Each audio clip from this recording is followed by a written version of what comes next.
안녕하세요. 옛날 야담에 오신 것을 환영합니다. 가장 가까운 가족이 사실은 가장 무서운 비밀을 숨기고 있다면 어떨까요? 평화로워 보이는 양반 가문의 일상 뒤에 뒤틀린 사랑과 잔인한 학대, 그리고 모든 것을 뒤흔드는 끔찍한 진실이 숨겨져 있다면 말입니다. 오늘 이야기는 자신을 옥죄는 시어머니의 진짜 얼굴을 마주해야만 했던 한 여인, 효린의 이야기입니다. 과연 그녀는 굳게 닫힌 비밀의 상자를 열 수 있을까요? 그리고 그 진실이 밝혀졌을 때 이 가문의 운명은 어떻게 될까요? 지금부터 한 가문을 뒤흔든 어두운 비밀 속으로 함께 들어가 보겠습니다.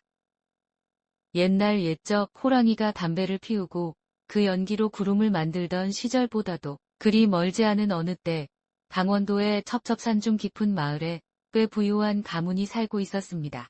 그 집 외아들 서주는 심성이 곱고 용모가 수려한 청년이었습니다. 그의 아내 효리는 온화하고 손재주가 좋으며 지극히 효심이 깊은 여인이었습니다.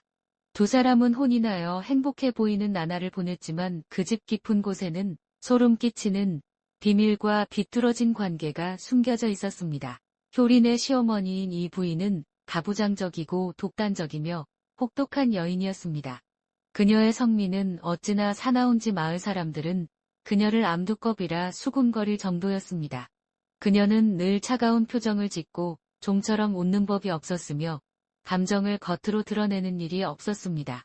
하지만 효린도 서준도 그 누구도 모르는 사실이 있었으니 바로 이 부인이 아들 서준에게 남몰래 품고 있는 비뚤어지고 병적인 감정이었습니다. 이 비정상적이고 무서운 감정은 그녀가 수년간 묻어온 비밀에서 비롯되었습니다.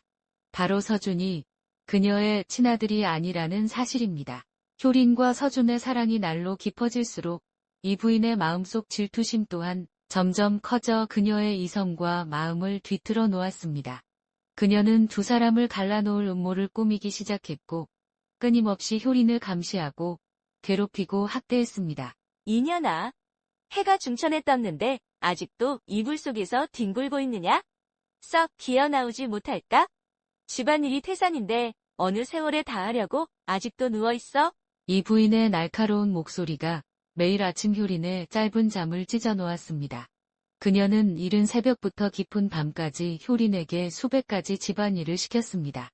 쇠죽 끓이기, 차가운 우물물 길어오기, 넓은 마당 쓸기, 산더미 같은 빨래, 방아 찢기, 그리고 해가 저물도록 밭에서 김을 매는 일까지. 이 게으르고 쓸모없는 것. 남의 집 며느리들은 손도 야무지고 부지런하다던데 너는 먹고 자는 것밖에 모르는구나. 내 아들이 너를 먹여 살리느라 등골이 휘는데 너는 놀 생각만 하는 게냐? 이 집안을 망신시킬 작정이냐? 이 부인은 끊임없이 혹독한 말로 효린을 몰아붙이며 서준의 마음에 의심의 씨앗을 심으려 애썼습니다. 그녀는 며느리가 지쳐 나가 떨어지거나 게으른 모습을 보여 서준에게 어울리지 않는 아내로 보이기를 바랐습니다. 서준은 비록 착한 사람이었지만 너무 순진하여 어머니의 깊은 속내를 알아차리지 못했습니다. 그는 그저 한숨을 쉬며 말할 뿐이었습니다.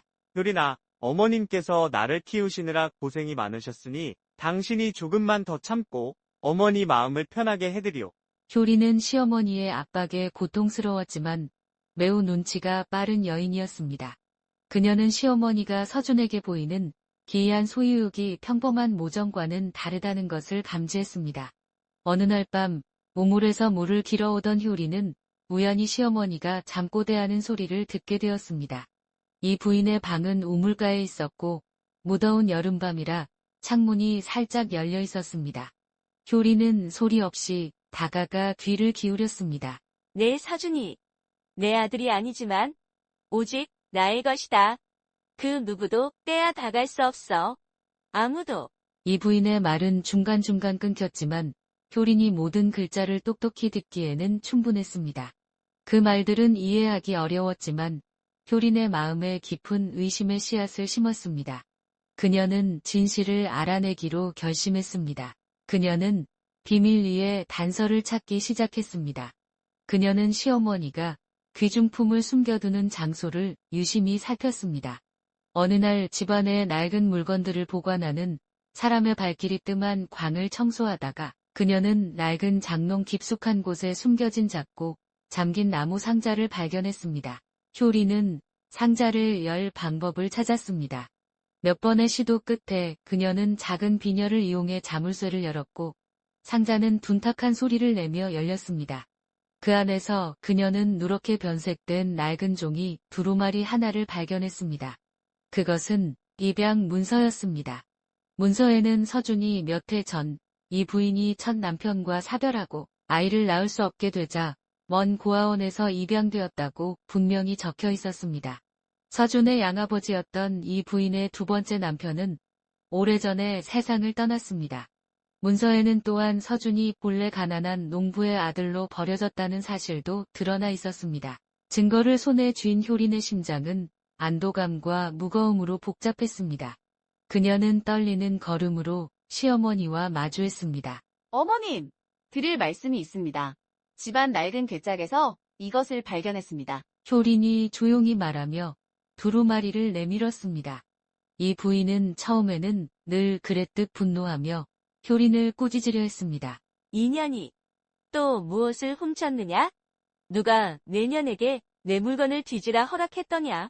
하지만 효린의 손에 들린 누런 종이를 본 순간 그녀의 얼굴은 새하얗게 질렸고 두꺼비 같던 눈은 공포로 크게 뜨였습니다. 그녀는 떨리는 손으로 두루마리를 낚아챘습니다. 모든 욕설이 목구멍에 걸린 듯 막혔습니다. 마침내 그녀는 절망적인 울음을 터뜨리며 모든 것을 자백했습니다. 그래, 맞다. 내 친아들이 아니다. 하지만 내가 젖먹이 때부터 키웠어. 내가 가족을 만들어줬다고. 나는 이 세상 무엇보다 그 아이를 사랑한다. 빼앗기고 싶지 않아. 누구에게도 빼앗기고 싶지 않단 말이다. 그녀는 그 두루마리를 마치 자신의 죄와 고통의 증거인 양 꽉 움켜쥐었습니다. 내가 서준이에게 품은 마음.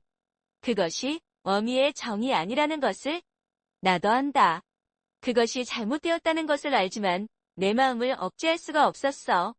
나는 그 아이가 오직 나의 것이길 바랐다. 영원히. 서준이 그 진실을 알게 되었을 때 그는 큰 충격에 빠졌습니다. 그는 자신의 귀를 믿을 수 없었습니다. 그의 얼굴은 하얗게 질렸습니다. 어머니, 제가 어머니의 친아들이 아니라고요? 그리고 저에게 그런 감정을 품고 계셨단 말입니까? 그는 자신을 키워준 여인을 경악과 혐오, 그리고 연민이 뒤섞인 눈으로 바라보며 뒷걸음질 쳤습니다. 하지만 마침내 그는 시어머니의 비뚤어진 감정과 소유욕이 순수한 악이라기보다는 깊은 외로움과 상실에 대한 두려움, 그리고 뒤틀린 성격에서 비롯되었음을 이해하게 되었습니다. 진실이 밝혀진 후 가족은 예전 같을 수 없었습니다. 시어머니의 권위는 무너졌고 그녀의 숨겨진 감정은 불안과 고통으로 가득한 새로운 시선 아래 놓이게 되었습니다. 비밀과 권력을 잃은 이 부인은 남은 생을 바로 그 집안에서 자신의 비뚤어진 감정과 거짓말이라는 감옥에 갇혀 조용한 고립 속에서 보내야 했습니다. 시어머니의 끊임없는 학대에서 벗어난 효리는 평온을 찾았지만 그녀의 결혼 생활에 깃든 순수함은 가혹한 진실에 의해 영원히 더럽혀졌습니다. 그녀와 서준은 계속 함께 살아가며 과거의 어두운 그림자가 집안 구석구석을 맴돌고 있음에도 불구하고 진실 위에 새로운 관계를 쌓아 올리려 노력했습니다. 그것은 한 조선시대 가정에서 숨겨진 비밀이 한평생을 파괴할 수 있다는 운명의 기이하고도 고통스러운 전환을 보여주는 증거였습니다. 결국 모든 비밀이 밝혀졌지만 그 끝에 남은 것은 행복이 아닌 부서진 가족의 쓸쓸한 풍경이었습니다. 효린의 이야기는 우리에게 소유욕과 집착이 빚어낸 사랑이 얼마나 끔찍한 비극을 낳을 수 있는지 보여줍니다. 여러분은 이 비극적인 결말에 대해 어떻게 생각하시나요? 때로는 침묵하는 것이 모든 것을 아는 것보다 나을 때도 있는 걸까요? 여러분의 생각을 아래 댓글로 남겨주시면 이 이야기에 대한 더 깊은 토론을 이어갈 수 있을 것 같습니다. 오늘 이야기가 여러분의 마음에 깊은 여운을 남겼기를 바랍니다. 좋아요와 구독, 그리고 알림 설정으로 저희 채널에 힘을 보태주세요. 감사합니다. 다음 시간에 더 깊이 있는 이야기로 찾아뵙겠습니다.